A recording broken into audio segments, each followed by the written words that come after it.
Hey everybody, it's Josh at Walnut Ridge. This week I wanted to show you this unit that we have torn apart. Last week we talked about another metal unit that they didn't do their maintenance on very well, so there's a lot of rotted out stuff on it. The slide floor was rotted out, and there was some there's spots on the side where you can see the sealant kind of oozing out of there. So I wanted to show you why that can be a bad thing if you don't do the maintenance on this one. Since we have it torn apart, you can kind of get a better idea of what it takes to make those repairs.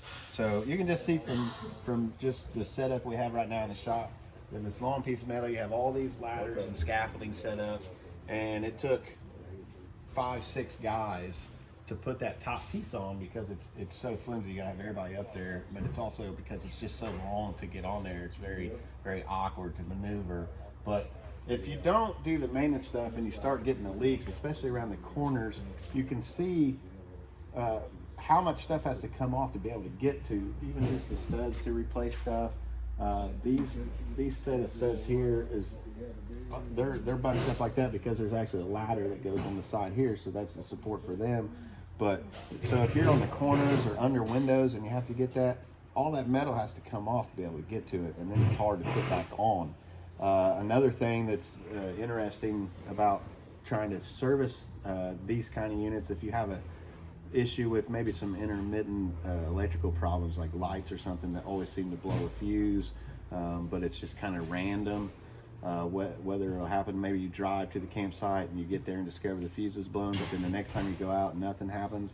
Well, a lot of that sometimes can be because they run the wiring inside. It's running inside of here, and the metal's put over it, but they have to staple this metal on, and so sometimes that wire can get close to it and maybe get a staple or something in it. Like these are the coax for the antenna and cable hookup, and if you get a staple or something there, it could mess with the signal. So it's another thing that makes it difficult to diagnose and do repairs on.